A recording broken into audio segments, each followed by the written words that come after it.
Hey y'all, have you ever wanted to use a unit study in your homeschool, but you just weren't sure how? Or maybe you do use unit studies, but you know that you could get a little bit more out of them if you just were able to plan a little bit better. Well, in today's video, I am going to be sharing some tips and tricks with you to effectively plan for unit studies in your homeschool. So stick around.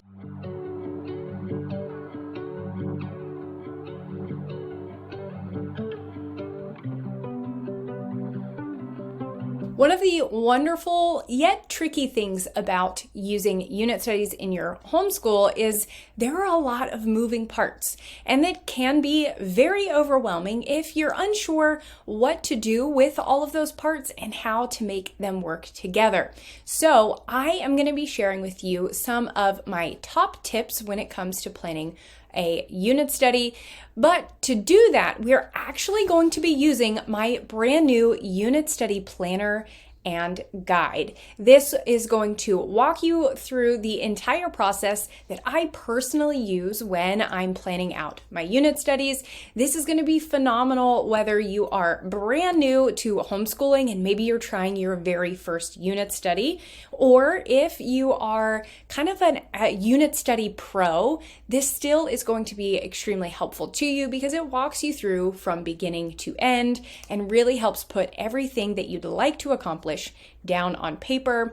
And I've even included a couple of fun things for your kiddos. So we're actually just going to walk through this guide together, and then I will tell you how you can get this guide along with maybe a fun giveaway. First up, we're going to talk about your budget. Of course, we all know keeping things in budget is very important, and when you're planning unit studies, it is no different. And I would even venture to say, especially when planning unit studies, because there are so many options, it could be really, really easy to go over budget, adding in a lot of extras. So you want to be sure that you are planning out your budget. You'll see here, I have created kind of a sample budget page for you. Again, this is included in my planner and guide, but you're gonna just want to keep track of what your actual budget is, the things that you estimate that you're going to be paying for, keeping the actual cost of those just to make sure you are staying on track. Next up is your time. So you need to plan how much time are you going to be dedicating to this unit study every day, every week, every month, depending on what that looks like for your family. You need to make sure that you have that written down and that you take into consideration what will actually work for your family. You'll see here there is space to write how many minutes per allotted time frame.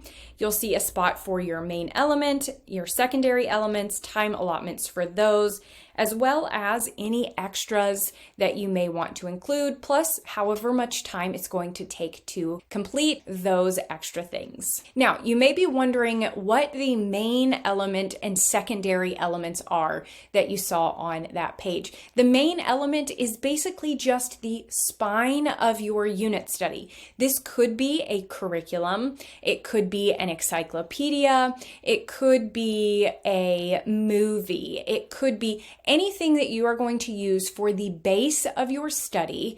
That is going to be your main element. And then your secondary element is just going to be anything that you're going to use in addition to that. So maybe that is another smaller unit study, as I had given in the example. It could also be a collection of picture books. Maybe it's an independent reader. Maybe it's a read aloud. There could be a movie, just whatever you're going to use that's going to supplement the main element of your study. And then of course at the bottom are any extras. So maybe arts and crafts, maybe that's where you put your picture book. You really want to think about the things that are going to be fun and enjoyable for your family, but also not so many things that it's going to be overwhelming. So that's where the time comes into play. How much time are we actually going to allot to those things, and does it fit within the time frame that I've said that I want to use per day, per week, or per month? Now that you've decided on your main element, you are going to want to go through and decide what topics do you want to cover. Are there topics that you want to dive a little bit deeper into? And that's kind of where you're going to put more of your focus. Do you want to dive deep into every topic? And so you're going to make this a year-long study. Just need to spend a little bit of time deciding what topics you're going to be covering that you need to plan for. You may cover them in your main element, but you may not necessarily want to add any extra crafts or books to go with those topics. You're really only going to want to write down on your topics covered page any topics that you want extra items for. From there, you need to decide what you're going to do for each one of those topics. I have given you a topic breakdown sheet that you see here, and you'll see where I have listed the topic, and then you have an area to write what your main element is going to be, what your secondary element is, and then any extra elements. You'll see in the example that my topic is aquatic mammals. The main element is still God's design for life. That has been my main element throughout. However, my secondary element is going to be an Octonauts video, with my extra element being a dolphin watercolor crafting time. That's all I'm going to do for extra things to cover the aquatic animals topic. And you're just going to want to do this for each one of those topics. Your elements can change based on topic, just depending on what you want to use for those. And maybe that you have some kind of rotation that you'd like to use. Maybe one day it's a craft, maybe another day is a video. Obviously, you can change it up based on your family's preferences. Also in the guide, I do give you another style of the topic breakdown, and that's more of a calendar style. So you have the ability to pick what days that you would like to do all of those different elements on. You can use them individually, or you can use them together to kind of get a better weekly overview of how all of those elements will work in your homeschool. And specifically in my planner and guide, I have given you 3 different student pages. One is a what do you know page. This is a really great option to have your kids fill out before doing any planning, because they're able to write down things that they already know, so that you can kind of steer clear from diving too deep into those topics.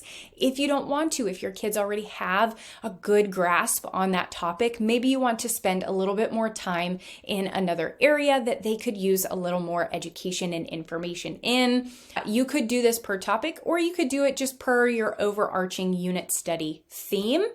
Then next, I give you a what did you learn page. So of course, this could be completed after you have finished the unit study, or maybe you could do one every week. And it's just a fun place for your kids to record things that they learned. This would also be a really, really great thing to hang on to and stick in a folder for your homeschool portfolios. If you need to keep track of those, or if you just prefer to keep track of those, this would be a really good way to document some of the fun things that your kids have learned. And then of course, on the back of that page, I give you a fun space to write in or draw some fun memories from the unit study, or you could even print out some pictures and have your kiddos cut and paste them there. So you may be wondering, how do you get the unit study and planner guide? That's a very good question. And I will have the link down in the description to my brand new monthly email list. When you sign up to receive my monthly emails, you get your unit study planner and guide for free. One thing to note with getting the unit study email, make sure you are checking your junk and spam folders. With this being a brand new email list, it likes to go over there. And I want to make sure that you are able to get your free planner. So just make sure you're checking all of your folders, because it should be coming to you. The other thing that I will have you know is I'm actually doing a giveaway. I am giving away the Keep Thy Heart Bible Study from Not Consumed in the Junior edition. So you have all of the fun stickers, brand new, super fun. We love the Not Consumed studies. You could use this as a collaborative with all of your kids. You could have them all work on one study together. You could take this and give this to one child individually that you think maybe this would be most helpful for. Or you could just say, this is one less thing I have to purchase when I make my next Not Consumed order. So I will be giving this away. All you need to do is sign up for the email that will get you entered. I will be announcing the winner in next month's email. So this will run through the end of June. Make sure that you sign up for the email to get your free planner and to be entered to get the free Not Consumed Bible study. And then keep an eye out for next month's email, because that's where I'm going to be sharing the winner of the Bible study. As I mentioned, we love those Not Consumed Bible studies. If you want to see more of the items we just got in a Not Consumed haul, check out this video here. Otherwise, thank you guys so much for watching, and I will talk to you soon.